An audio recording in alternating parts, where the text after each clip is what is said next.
ಓಂ ಶ್ರೀ ಗುರುಭ್ಯೋ ನಮಃ. ಎಲ್ಲರಿಗೂ ನಮಸ್ಕಾರ. ಧೃತಿ ಡಿವೋಷನಲ್ ಚಾನಲ್ಗೆ ನಿಮ್ಮೆಲ್ಲರಿಗೂ ಹೃತ್ಪೂರ್ವಕ ಸ್ವಾಗತ. ಇವತ್ತಿನ ಈ ವಿಡಿಯೋದಲ್ಲಿ 2026ನೇ ವರ್ಷದ ಶ್ರಾವಣ ಮಾಸದ ಕೃಷ್ಣ ಪಕ್ಷದಲ್ಲಿ ಬರುವ ಕಾಮಿಕಾ ಏಕಾದಶಿ ವ್ರತವನ್ನು ಯಾವ ದಿನ ಆಚರಿಸಬೇಕು, ವ್ರತದ ಮಹತ್ವವೇನು, ಪೂಜಾ ವಿಧಾನ ಹೇಗಿರಬೇಕು, ಯಾವ ನಿಯಮಗಳನ್ನು ಪಾಲಿಸಬೇಕು, ವ್ರತದ ಪಾರಣವನ್ನು ಯಾವಾಗ ಮಾಡಬೇಕು ಹಾಗೂ ಈ ದಿನ ಶ್ರೀ ಮಹಾವಿಷ್ಣುವಿಗೆ ಯಾವ ನೈವೇದ್ಯವನ್ನು ಅರ್ಪಿಸಿದರೆ ವಿಶೇಷ ಫಲ ದೊರೆಯುತ್ತದೆ ಎಂಬ ಸಂಪೂರ್ಣ ಮಾಹಿತಿಯನ್ನು ತಿಳಿದುಕೊಳ್ಳೋಣ. ಕಾಮಿಕಾ ಏಕಾದಶಿಯು ಶ್ರಾವಣ ಮಾಸದ ಕೃಷ್ಣ ಪಕ್ಷದಲ್ಲಿ ಬರುವ ಏಕಾದಶಿಯನ್ನು ಕಾಮಿಕಾ ಏಕಾದಶಿ ಅಂತ ಕರೆಯಲಾಗುತ್ತದೆ. ಈ ಏಕಾದಶಿಯು ಶ್ರೀ ಮಹಾವಿಷ್ಣುವಿಗೆ ಅತ್ಯಂತ ಪ್ರಿಯವಾದ ವ್ರತಗಳಲ್ಲಿ ಒಂದಾಗಿದೆ. ಈ ದಿನ ಭಕ್ತಿಯಿಂದ ವ್ರತವನ್ನು ಆಚರಿಸಿ ಶ್ರೀಹರಿಯನ್ನು ಪೂಜಿಸುವವರಿಗೆ ಪಾಪಗಳ ನಿವಾರಣೆ, ಕಷ್ಟಗಳ ನಿವಾರಣೆ ಹಾಗೂ ವೈಕುಂಠ ಪ್ರಾಪ್ತಿ ದೊರೆಯುತ್ತದೆ. ಈ ವ್ರತವನ್ನು ಶಾಲಿಗ್ರಾಮ ಪೂಜೆಯ ದಿನವಾಗಿಯೂ ಪರಿಗಣಿಸಲಾಗುತ್ತದೆ. ವಿಶೇಷವಾಗಿ ತುಳಸಿ ದಳ ಮತ್ತು ತುಳಸಿ ಮಂಜರಿಯಿಂದ ಶ್ರೀ ಮಹಾವಿಷ್ಣುವಿನ ಪೂಜಿಸಿದರೆ ಅನಂತ ಪುಣ್ಯಫಲ ದೊರೆಯುತ್ತದೆ. ಕಾಮಿಕಾ ಏಕಾದಶಿ ವ್ರತವನ್ನು ಆಚರಿಸುವುದರಿಂದ ಜೀವನದಲ್ಲಿರುವ ಅನೇಕ ಸಂಕಷ್ಟಗಳು ದೂರವಾಗಿ ಧನ, ಐಶ್ವರ್ಯ, ಆರೋಗ್ಯ, ಸಂತಾನ ಭಾಗ್ಯ, ಕುಟುಂಬ ಸುಖ ಹಾಗೂ ಮನಸ್ಸಿನ ಶಾಂತಿ ದೊರೆಯುತ್ತದೆ. ಭಗವಂತನ ಕೃಪೆಯಿಂದ ಜನ್ಮ ಜನ್ಮಾಂತರದ ಪಾಪಗಳು ನಾಶವಾಗಿ ಮೋಕ್ಷದ ಮಾರ್ಗ ಸುಲಭವಾಗಿ ಸಿಗುತ್ತದೆ. 2026ನೇ ವರ್ಷದಲ್ಲಿ ಶ್ರಾವಣ ಕೃಷ್ಣ ಏಕಾದಶಿ ತಿಥಿಯು ಆಗಸ್ಟ್ 8 ಶನಿವಾರ ಮಧ್ಯಾಹ್ನ 2:01 ಆರಂಭವಾಗಿ ಆಗಸ್ಟ್ 9 ಭಾನುವಾರ ಬೆಳಿಗ್ಗೆ 11:06 ಮುಕ್ತಾಯವಾಗುತ್ತದೆ. ಸೂರ್ಯೋದಯ ವ್ಯಾಪ್ತಿಯನ್ನು ಆಧರಿಸಿ ಆಗಸ್ಟ್ 9, 2026 ಭಾನುವಾರ ಎಲ್ಲ ಭಕ್ತರು ಕಾಮಿಕಾ ಏಕಾದಶಿ ವ್ರತವನ್ನು ಆಚರಿಸಬೇಕು. ಏಕಾದಶಿ ವ್ರತದಲ್ಲಿ ಪಾರಣಕ್ಕೆ ವಿಶೇಷ ಮಹತ್ವವಿದೆ. ಹರಿವಾಸರ ಮುಗಿದ ನಂತರ ಹಾಗೂ ದ್ವಾದಶಿ ತಿಥಿಯೊಳಗೆ ಮಾತ್ರ ವ್ರತವನ್ನು ಬಿಡಬೇಕು ಎಂದು ಶಾಸ್ತ್ರ ಹೇಳುತ್ತದೆ. ದ್ವಾದಶಿ ತಿಥಿಯ ಮೊದಲ 4ನೇ ಭಾಗವನ್ನು ಹರಿವಾಸರು ಎಂದು ಕರೆಯಲಾಗುತ್ತದೆ. ದ್ವಾದಶಿ ತಿಥಿಯು ಆಗಸ್ಟ್ 9 ಬೆಳಿಗ್ಗೆ 11:07 ಆರಂಭವಾಗಿ ಆಗಸ್ಟ್ 10 ಸೋಮವಾರ ಬೆಳಿಗ್ಗೆ 8:02 ಮುಕ್ತಾಯವಾಗುತ್ತದೆ. ಹರಿವಾಸರವು ಆಗಸ್ಟ್ 9ರಂದು ಸಂಜೆ 4:21 ಮುಗಿಯುತ್ತದೆ. ಆದ್ದರಿಂದ ವ್ರತದ ಪಾರಣವನ್ನು ಆಗಸ್ಟ್ 10 ಸೋಮವಾರ ಬೆಳಿಗ್ಗೆ 5:47 ಬೆಳಿಗ್ಗೆ 8 ಮಾಡುವುದು ಅತ್ಯುತ್ತಮ. ಶಾಸ್ತ್ರದ ಪ್ರಕಾರ ಕಾಮಿಕಾ ಏಕಾದಶಿ ವ್ರತದ ಪಾರಣವನ್ನು ಸಾಧ್ಯವಾದರೆ ದುರ್ವೆಯಿಂದ ಮಾಡುವುದು ಅತ್ಯುತ್ತಮ. ಅದು ಸಾಧ್ಯವಾಗದಿದ್ದರೆ ತುಳಸಿ ದಳ, ಹಣ್ಣು ಅಥವಾ ನೀರನ್ನು ಸೇವಿಸಿ ವ್ರತವನ್ನು ಮುಕ್ತಾಯಗೊಳಿಸಬಹುದು. ಆಗಸ್ಟ್ 9ರಂದು ಬ್ರಹ್ಮ ಮುಹೂರ್ತವು ಬೆಳಿಗ್ಗೆ 3:53ರಿಂದ 4:41 ಇರುತ್ತದೆ. ಸೂರ್ಯೋದಯ ಬೆಳಿಗ್ಗೆ 5:29, ಸೂರ್ಯಾಸ್ತ ಸಂಜೆ 6:38 ಆಗುತ್ತದೆ. ರಾಹುಕಾಲ ಸಂಜೆ 4:59ರಿಂದ 6:38 ಇರುತ್ತದೆ.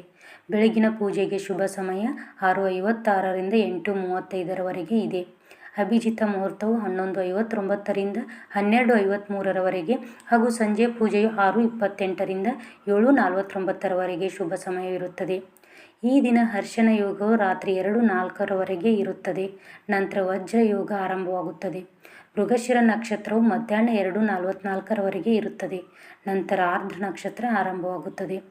ಕಾಮಿಕಾ ಏಕಾದಶಿಯಂದು ಶ್ರೀ ಮಹಾವಿಷ್ಣುವಿನ ಚತುರ್ಭುಜ ಸ್ವರೂಪವನ್ನು ಭಕ್ತಿಯಿಂದ ಪೂಜಿಸಬೇಕು. ಶ್ರೀ ಮಹಾಲಕ್ಷ್ಮೀ ದೇವಿ, ಶ್ರೀಕೃಷ್ಣ ಹಾಗೂ ಏಕಾದಶಿ ಮಾತೆಯನ್ನು ಕೂಡ ಪೂಜಿಸುವುದು ಅತ್ಯಂತ ಶುಭಕರವಾಗಿದೆ. ಸಾಧ್ಯವಾದರೆ ದಿನವಿಡೀ ನಿರ್ಜಲ ಅಥವಾ ಉಪವಾಸ ಆಚರಿಸಬೇಕು. ಅದು ಸಾಧ್ಯವಾಗದಿದ್ದರೆ ಫಲಾಹಾರ ಸೇವಿಸಿ ವ್ರತವನ್ನು ಮುಂದುವರಿಸಬಹುದು. ಬೆಳಿಗ್ಗೆ ಸ್ನಾನ ಮಾಡಿ ಶುಭ್ರವಾದ ವಸ್ತ್ರ ಧರಿಸಿ ಪೂಜಾ ಸ್ಥಳವನ್ನು ಸ್ವಚ್ಛಗೊಳಿಸಿ ಶ್ರೀ ಮಹಾವಿಷ್ಣುವಿನ ಮೂರ್ತಿ ಅಥವಾ ಚಿತ್ರದ ಮುಂದೆ ದೀಪ ಹಚ್ಚಬೇಕು. ಗಂಧ, ಕುಂಕುಮ, ಅಕ್ಷತೆ, ಹೂವು, ಧೂಪ, ದೀಪ ನೈವೇದ್ಯಗಳಿಂದ ಪೂಜೆ ಸಲ್ಲಿಸಬೇಕು. ವಿಶೇಷವಾಗಿ ಗೋಮಾತೆಯ ಹಾಲಿನಿಂದ ಶ್ರೀ ಮಹಾವಿಷ್ಣುವಿಗೆ ಅಭಿಷೇಕ ಮಾಡಿದರೆ ಅತ್ಯಂತ ಪುಣ್ಯ ದೊರೆಯುತ್ತದೆ. ನಂತರ ಅದೇ ಹಾಲನ್ನು ಪ್ರಸಾದವಾಗಿ ಸ್ವೀಕರಿಸುವುದು ಶುಭಕರ. ಶ್ರೀಹರಿಗೆ ತುಳಸಿ ದಳ ಹಾಗೂ ತುಳಸಿ ಮಂಜರಿಯನ್ನು ಅರ್ಪಿಸುವುದನ್ನು ಎಂದಿಗೂ ಮರೆಯಬಾರದು. ಈ ದಿನ ತುಳಸಿ ಇಲ್ಲದೆ ಪೂಜೆ ಅಪೂರ್ಣವೆಂದು ಹೇಳಲಾಗುತ್ತದೆ. ಋತುವಿಗೆ ತಕ್ಕ ಹಣ್ಣುಗಳು, ಹಾಲಿನಿಂದ ತಯಾರಿಸಿದ ಸಿಹಿ ಪದಾರ್ಥಗಳು, ಪಾಯಸ, ಪಂಚಾಮೃತ ಹಾಗೂ ಇತರೆ ಸಾತ್ವಿಕ ನೈವೇದ್ಯಗಳನ್ನು ತುಳಸಿ ದಳ ಇಟ್ಟು ಸಮರ್ಪಿಸಬೇಕು. ನೈವೇದ್ಯದ ನಂತರ ಆಚಮನ ಮಾಡಿಸಿ ತಾಂಬೂಲವಾಗಿ ವೀಳ್ಯದೆಲೆ, ಅಡಿಕೆ, ಲವಂಗ ಹಾಗೂ ಏಲಕ್ಕಿಯನ್ನು ಅರ್ಪಿಸಬಹುದು. ಬಳಿಕ ದಕ್ಷಿಣ ಸಮರ್ಪಿಸಿ ಕಾಮಿಕಾ ಏಕಾದಶಿ ವ್ರತ ಕಥೆಯನ್ನು ಕೇಳಬೇಕು ಅಥವಾ ಓದಬೇಕು. ಜೊತೆಗೆ ವಿಷ್ಣು ಸಹಸ್ರನಾಮ, ಪುರುಷ ಸೂಕ್ತ, ವಿಷ್ಣು ಸ್ತೋತ್ರ, ವಿಷ್ಣು ಚಾಲಿಸ ಹಾಗೂ ಶ್ರೀಹರಿಯ ನಾಮಸ್ಮರಣೆ ಮಾಡಿದರೆ ಅತ್ಯಂತ ಶ್ರೇಷ್ಠ ಫಲ ದೊರೆಯುತ್ತದೆ. ಪೂಜೆಯ ಅಂತ್ಯದಲ್ಲಿ ಭಕ್ತಿಯಿಂದ ಆರತಿ ಮಾಡಿ ಭಗವಂತನ ಕೃಪೆಯನ್ನು ಬೇಡಿಕೊಳ್ಳಬೇಕು. ಸಾಧ್ಯವಾದರೆ ಏಕಾದಶಿ ರಾತ್ರಿ ಜಾಗರಣೆ ಮಾಡಿ ಶ್ರೀಹರಿಯ ಭಜನೆ, ನಾಮಸ್ಮರಣೆ ಹಾಗೂ ಪುರಾಣ ಪಾರಾಯಣ ಮಾಡುವುದು ಬಹಳ ಪುಣ್ಯಕರವಾಗಿದೆ. ಮರುದಿನ ದ್ವಾದಶಿಯಂದು ಬೆಳಿಗ್ಗೆ ಸ್ನಾನ ಮಾಡಿ ಪುನಃ ಶ್ರೀ ಮಹಾವಿಷ್ಣುವಿಗೆ ಪೂಜೆ ಸಲ್ಲಿಸಿ ನೈವೇದ್ಯ ಅರ್ಪಿಸಿ ಆರತಿ ಮಾಡಬೇಕು. ನಂತರ ಬ್ರಾಹ್ಮಣರಿಗೆ ಅಥವಾ ಅಗತ್ಯವಿರುವವರಿಗೆ ಅನ್ನದಾನ, ದಾನ ದಕ್ಷಿಣೆ ನೀಡಬೇಕು. ಅದರ ನಂತರ ಶಾಸ್ತ್ರೋಕ್ತ ಸಮಯದಲ್ಲಿ ವ್ರತದ ಪಾಲನ ಮಾಡಬೇಕು. ಏಕಾದಶಿ ವ್ರತದ ದಿನ ಸಂಪೂರ್ಣ ಸಾತ್ವಿಕ ಜೀವನ ನಡೆಸಬೇಕು. ಮಾಂಸಾಹಾರ, ಮದ್ಯಪಾನ ಹಾಗೂ ಯಾವುದೇ ನಶೀಲ ಪದಾರ್ಥಗಳನ್ನು ಸೇವಿಸಬಾರದು. ಸುಳ್ಳು, ಕೋಪ, ಜಗಳ ಹಾಗೂ ಕೆಟ್ಟ ಆಲೋಚನೆಗಳಿಂದ ದೂರವಿರಬೇಕು. ದಿನವಿಡೀ ಓಂ ನಮೋ ಭಗವತೆ ವಾಸುದೇವಾಯ, ಶ್ರೀಕೃಷ್ಣ ಗೋವಿಂದ ಹರೇ ಮುರಾರಿ ಮೊದಲಾದ ಮಹಾಮಂತ್ರಗಳನ್ನು ಜಪಿಸುತ್ತಾ ಶ್ರೀಹರಿಯ ಧ್ಯಾನ ಮಾಡಬೇಕು. ಈ ರೀತಿಯಾಗಿ ಕಾಮಿಕಾ ಏಕಾದಶಿ ವ್ರತವನ್ನು ಭಕ್ತಿಯಿಂದ ಆಚರಿಸಿದವರಿಗೆ ಶ್ರೀ ಮಹಾವಿಷ್ಣುವಿನ ವಿಶೇಷ ಅನುಗ್ರಹ ದೊರೆಯುತ್ತದೆ. ಕುಟುಂಬದಲ್ಲಿ ಸುಖ, ಶಾಂತಿ, ಆರೋಗ್ಯ, ಧನ ಸಂಪತ್ತು, ಸಂತಾನ ಭಾಗ್ಯ ವೃದ್ಧಿಯಾಗುತ್ತದೆ. ಜೀವನದಲ್ಲಿರುವ ದುಃಖ, ದಾರಿದ್ರ್ಯ ಹಾಗೂ ಅಡಚಣೆಗಳು ದೂರವಾಗಿ ಕೊನೆಯಲ್ಲಿ ಶ್ರೀಹರಿಯ ದಿವ್ಯಧಾಮವಾದ ವೈಕುಂಠ ಪ್ರಾಪ್ತಿ ದೊರೆಯುತ್ತದೆ.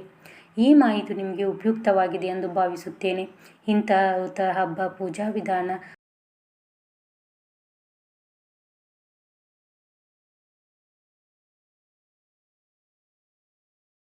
ಹಾಗೂ ಧಾರ್ಮಿಕ ಮಾಹಿತಿಯನ್ನು ತಿಳಿದುಕೊಳ್ಳಲು ಧೃತಿ ಡಿವೋಷನಲ್ ಚಾನಲನ್ನು ತಪ್ಪದೇ ಸಬ್ಸ್ಕ್ರೈಬ್ ಮಾಡಿ. ವಿಡಿಯೋ ಇಷ್ಟವಾದರೆ ಲೈಕ್ ಮಾಡಿ, ನಿಮ್ಮ ಕುಟುಂಬ ಮತ್ತು ಸ್ನೇಹಿತರೊಂದಿಗೆ ಹಂಚಿಕೊಳ್ಳಿ. ಶ್ರೀ ಮಹಾವಿಷ್ಣುವಿನ ಕೃಪೆ ನಿಮ್ಮೆಲ್ಲರ ಮೇಲೂ ಸದಾ ಇರಲಿ. ಓಂ ನಮೋ ಭಗವತೆ ವಾಸುದೇವಾಯ. ಮತ್ತೆ ಮುಂದಿನ ವಿಡಿಯೋದಲ್ಲಿ ಸಿಗ್ತೀನಿ. ಸರ್ವೇ ಜನ ಸುಖಿನೋ ಭವಂತು.